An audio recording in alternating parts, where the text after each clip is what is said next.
Doctora Lorena Lázaro Ocampo, buenos días. Muy buenos días, Julio. Un saludo especial para usted, para su mesa de trabajo y por supuesto a toda su audiencia. Pues, Muchas gracias por esta invitación. Pues doctora, yo le solicito en los términos más sencillos, porque este es un tema académico que además es a lo que usted se dedica, al análisis académico. Hemos revisado sus columnas. Nos explique, porque llevamos 10 años convencidos, los que no sabemos, los que no leemos y entendemos el bloque de constitucionalidad, porque hemos vivido entonces 10 años con una versión que según usted no existe. Bueno, Julio, primero, pues empecemos porque a mí me queda más fácil escribir que hablar. Entonces le pido un poquito de paciencia porque me pongo un poquito nerviosa. Pero es sencillo, Julio. Este es un tema netamente jurídico y es que la gente no lee, ¿sí? Empecemos porque la gente no lee. Entonces, no es una conclusión política, quiero hacer claridad, sino jurídica. Tenemos dos sentencias, la C-630 del 2017 y la C-674 del 2017. Y dice expresamente que el acuerdo final no integra el bloque de constitucionalidad y que la JEP tiene fundamento en una reforma constitucional. Pero son dos conceptos totalmente distintos. El problema es que durante años se metieron ambos en el mismo costal. Y en derecho, mezclar conceptos suele producir más confusión que claridad. Y la verdad es que uno no viene a inventar unas tesis, sino a explicar las sentencias, y eso fue lo que hice en mi columna. Pero, doctora Lorena, ¿el acuerdo de paz, la JEP, hacen o no hacen parte del bloque de constitucionalidad? ¿Sí o no? No hacen parte del bloque de constitucionalidad. ¿Por qué? Porque el bloque de constitucionalidad no es un lugar donde entran cualquier tipo de noticia o cualquier tipo de legislación. En el bloque de constitucionalidad entran tratados entre estados y tratados que tengan que ver con derechos humanos. Y el acuerdo de paz, primero, no es un tratado entre estados, es un tratado entre el Estado colombiano y un grupo terrorista que en ese momento eran las FARC. Y aparte, tampoco tiene un tema de derechos humanos, porque se supone que ya no hay ese, entre comillas lo pongo, ese conflicto. 8:22. Doctora, me pregunta una muy respetable autoridad judicial de Colombia, ¿en dónde se leen sus columnas, sus análisis? ¿Usted a qué academia pertenece con semejante cantidad de estudios? Bueno, yo soy egresada de la Universidad Militar Militar Nueva Granada, soy especialista de la misma universidad y soy magíster de la Escuela Superior de Guerra. Y sus columnas y este análisis, por ejemplo, ¿dónde lo podemos leer? Es que a mí me lo mandó un oyente. Bueno, yo no suelo ser una escritora de columnas de algún periódico o de una revista en sí. Yo publico muchas en Foro Colombia Libre y las otras las publico en mis artículos a través de mis redes sociales y las difundo a través de WhatsApp. Doctora, permítame contrastar su opinión, porque lo que está diciendo usted, imagínese el alcance que puede tener, además por la seriedad de su hoja de vida. Nos atiende quien fuera un reconocidísimo magistrado de la Corte Constitucional y que fue el ponente de la sentencia con el acuerdo de paz. Señor exmagistrado Antonio Lizarazo, bienvenido a 6 AM de Caracol, buenos días. Doctor Lizarazo, ¿me escucha? Aló, hola Julio, muy buenos días, muchas gracias por la invitación. Gracias, magistrado. Pues la doctora Lorena Lázaro Ocampo dice que el acuerdo de paz y que la JEP no forman parte del bloque de constitucionalidad. Usted fue el ponente. ¿Cuál es su opinión? Bueno, lo primero que habría que decir es que el acuerdo de paz fue implementado mediante diversas disposiciones. Que yo recuerde, se expidieron como implementación, como cumplimiento del acuerdo de paz, 5 actos legislativos, 6 leyes, varias de ellas estatutarias, y alrededor de 35 decretos leyes. El acto legislativo 2 de 2017 fue el que estableció la obligación de cumplir de buena fe el acuerdo. Ese acto legislativo se expidió como consecuencia de la renegociación del acuerdo que fue derrotado en el plebiscito. El gobierno, como ustedes recordarán, hizo una renegociación, modificó el primer acuerdo y expidió y acordó uno segundo. Ese segundo acuerdo incluía como compromiso, en virtud de la posición que adoptaron algunos de los que promovieron el no en el plebiscito, era derogar una disposición que ya formaba parte de la Constitución a través del acto legislativo 01 del 16, que establecía que el acuerdo ingresaba al bloque de constitucionalidad porque se consideraba que era un acuerdo especial del artículo 3º común de los convenios de Ginebra. Eso ya formaba parte de la Constitución y eso fue renegociado, y por lo tanto con el acto legislativo 02 del 17 se derogó el artículo 4 del acto legislativo 01 del 16, que, repito, sí establecía que formaba parte del bloque de constitucionalidad. Eso fue derogado y el acto legislativo, en reemplazo de esa cláusula que ya estaba en la Constitución, adoptó una nueva fórmula que fue producto de la renegociación, en el sentido de que el acuerdo se cumpliría de buena fe, que existía una obligación constitucional de cumplir de buena fe, y que los contenidos del acuerdo que tuvieran relación con los derechos humanos serían parámetro de validez de las normas de implementación y parámetro de interpretación de las normas implementadas. Luego, tiene razón la doctora Lorena cuando dice que no forma parte del bloque de constitucionalidad. Eso no quiere decir que no sea obligatorio, constitucionalmente hablando. Doctora Lorena, usted tiene razón. Entonces, hemos vivido, Juan Diego, usted y yo, bueno, confundidos, ¿no? Porque siempre nos decían, eso no se puede tocar. No está en el bloque de constitucionalidad, pero hay que respetarlo. Doctora Lorena, ¿y si se quisiera cambiar para poder y respetarlo, qué se debe hacer? Bueno, Julio, no se trata de que no sea válido, ¿sí? Y es que simplemente el acuerdo de paz hace parte,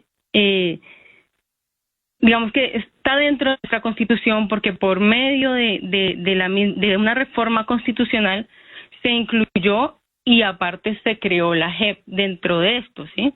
Entonces, lo que digo no es que se vaya a irrespetar, ¿sí? O sea, yo sería muy respetuosa, ¿sí? Lo que durante años se confundieron fueron los dos conceptos que son completamente distintos. Integrar el bloque de constitucionalidad y tener el rango constitucional son dos cosas totalmente distintas. Y en derecho, esos conceptos no son intercambiables. Si los mezclamos, terminamos creyendo que toda reforma constitucional se va a volver eterna y que ninguna institución en nuestro país se va a poder reformar o cambiar. Y nuestra Constitución en ninguna parte dice eso. Entonces, yo sí recomiendo que se tenga... Pues primero quiero agradecerle al magistrado porque pues acaba de confirmar algo que precisamente sostengo hace muchísimo tiempo, y que una cosa es que exista la obligación constitucional de cumplir de buena fe las normas vigentes, y otra muy distinta es afirmar que una institución se volvió irreformable. O sea, no hay una eternidad para las instituciones, y en un Estado constitucional como el colombiano, las reformas existen precisamente porque la Constitución prevé mecanismos para modificar instituciones creadas por ella, ¿sí? Si algún día el Congreso y el constituyente derivado pues deciden modificar aspectos de la JEP, o ya sea derogarla o lo que sea, o del marco de implementación, deberían hacerlo por los procedimientos que establece la Constitución y respetando pues obviamente los límites constitucionales. Y ese es el debate jurídico y democrático. No, o sea, no estamos hablando de un sacrilegio constitucional. Sí, mi columna nunca sostuve que la JEP pudiera desaparecer por decreto o por un capricho político o por una columna o por un discurso. Lo que cuestiona es la idea de que exista esa especie de certificado de eternidad en derecho constitucional y ese documento no existe. Y ese es el problema, que se habla de un mito. Estamos hablando de un mito. Exacto, había una gelatina muy famosa que anunciaba Pacheco, ¿no? Decía, a mi gelada o nada. Y el loro la repetía. Y nosotros llevamos repitiendo lo del bloque de constitucionalidad y resulta que no existe, Juan Esteban. Hay un acto legislativo que se modifica ¿cómo? Con una reforma constitucional. O sea que sí es tocable, sí es modificable y no hace parte del bloque de constitucionalidad, que fue lo que repetimos como el loro de gelada. Y es en lo que coinciden en nuestros dos invitados, Julio. Quisiera ir con el ex magistrado Antonio José Lizarazo y hablar un poco de esa sentencia 630 del año 2017. Y usted lo decía ahora en su intervención. El Estado colombiano está obligado de buena fe a que funcionen de alguna u otra forma las entidades que se crearon producto de ese acuerdo de paz firmado en el año 2016. Pero se ha hecho célebre una frase que repite constantemente el presidente Gustavo Petro y es que se hicieron trizas los acuerdos. Y dice también que son 3 gobiernos después de esta sentencia quienes deben cumplir con lo que se estipuló en La Habana. Pues quisiera saber cuál es su apreciación de lo que ha pasado en los últimos años y especialmente con el gobierno de Iván Duque, que es donde dice el presidente Petro, más se paralizó la paz. Bueno, es que el debate me parece muy importante porque en todo caso, a pesar de que el acuerdo de paz no forma parte del bloque de constitucionalidad, repito, no quiere decir que no sea obligatorio cumplirlo de buena fe. Porque en todo caso no hay diferencia en cuanto a la fuerza vinculante de las normas que forman parte del bloque de constitucionalidad. Es la misma fuerza vinculante de las normas constitucionales. Es decir, no tienen diversa obligatoriedad, son ambas vinculantes como normas constitucionales. Por eso se llama bloque de constitucionalidad, porque forman parte de la Constitución. Ahora, por otra parte, ustedes saben que en todas las constituciones del mundo hay algunas normas que son, digamos, que se llaman pétreas o cuya reforma tiene unas reglas especiales. Y en materia del acuerdo de paz, lo que sí se hizo con el acto legislativo 02 del 17 fue establecer la obligación para todas las autoridades del Estado de cumplir de buena fe el acuerdo. Y eso es cuando la Corte estudió ese acto legislativo, la Corte señaló, y permítanme leer 3 frases claves de esa sentencia. La primera dijo la Corte, las autoridades en el ámbito de sus competencias gozan de un margen de apreciación para elegir los medios más apropiados con el fin de cumplir de buena fe con los contenidos y finalidades del acuerdo final, en el marco de lo convenido. Y agregó, sin que sea admisible adoptar medidas que no tengan como propósito implementar o desarrollar lo acordado. Y agregó, en relación con las normas ya implementadas, como por ejemplo la JEP es producto de una norma ya de implementación. En relación con esas normas, dijo la Corte, las disposiciones posteriores a las que se implementaron no pueden contradecir las expedidas con anterioridad sobre las cuales existe una razonable pretensión de intangibilidad. Luego existe un carácter obligatorio de naturaleza constitucional, y eso fue producto, Julio y Juan Esteban y oyentes, fue producto de 4 como había tanta desconfianza entre las partes, en diferentes actos legislativos, o sea, normas constitucionales, se acordó lo siguiente. En primer lugar, para garantizar la seguridad jurídica de las normas de implementación, se dijo que serían revisadas por la Corte Constitucional en forma automática. La segunda regla que se adoptó fue la prohibición de aplicar instrumentos de justicia transicional a los firmantes del acuerdo que incumplieran el acuerdo volviendo a delinquir. La tercera es que se estableció la prevalencia del acuerdo de paz respecto de cualquier norma que las modifique, es decir, estableció una favorabilidad en la aplicación del acuerdo de paz y particularmente del Tribunal para la Paz, el cual mantendría su competencia preferente respecto de los obligados o los comparecientes. Y esta cuarta de la que estamos hablando, la obligación de cumplir de buena fe. Luego, realmente hay un blindaje jurídico para el cumplimiento del acuerdo de paz, y repito, es un conjunto de 5 actos legislativos, 6 leyes y 35 decretos leyes para un total de 774 normas jurídicas que fueron revisadas por la Corte y que tienen hoy en día el efecto de cosa juzgada y vinculante para el Estado en su conjunto. Luego, entonces, frente a la pregunta, ¿se puede modificar? Pues yo creería que sí, pero es complejo, es prácticamente tendría que ser un asunto muy no es fácil, no basta con reformar una sola norma, es un conjunto de normas muy fuerte que obliga al Estado a cumplir de buena fe el acuerdo, entre otras cosas, y con esto termino, Julio, porque hay unas normas de implementación que tenían por objeto garantizar la reincorporación a la vida civil de los firmantes del acuerdo de paz. Pero la mayor parte de las normas del acuerdo no tienen que ver con los miembros de las FARC, tienen que ver con la creación de condiciones para la construcción de una paz estable y duradera para el conjunto de la sociedad colombiana, como por ejemplo la reforma rural integral. Sí, también es importante tener en cuenta que el acuerdo de paz es un acuerdo del Estado, que echar para atrás un acuerdo del Estado que determinó pues un hecho que fue público, pues es por lo menos complicado. Marcela, va usted con la abogada, pero antes, Darío, en Cali, confirmemos con la gobernadora. Universidad Santiago de Cali, ganó la arena. Bueno, es un escenario nuevo, de gran capacidad, pero no sabemos si sea suficiente para lo que va o tiene prevista la posesión. Es que de pronto la posesión no va a ser tan grande como usted y yo creíamos, como para llevarla al centro de eventos del Solo Valle. Congresistas, por ejemplo, entonces. Sí, ahora discutamos cuál es la capacidad, pero sobre todo el tema mayor. Es que sí hay un warning sobre el Valle del Cauca, que debe ser contrastado con la seguridad del sitio. Miremos ahora el tamaño, la ubicación y qué dice la gobernadora en materia de seguridad.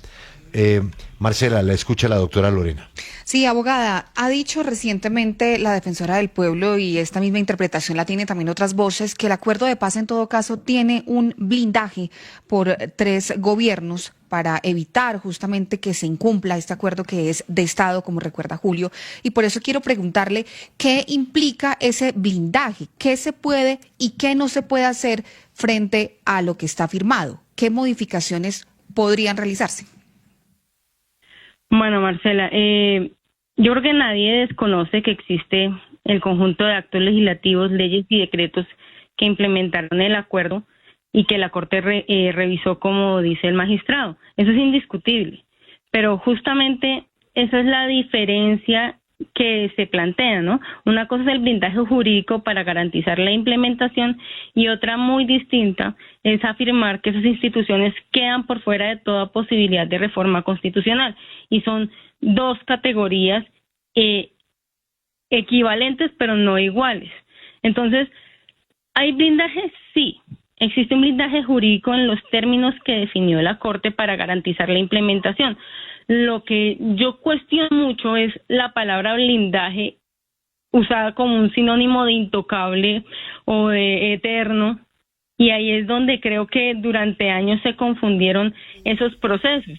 Y en derecho las palabras importan. El blindaje no significa inmortalidad, la protección no significa irreformabilidad, y lo que se puede hacer es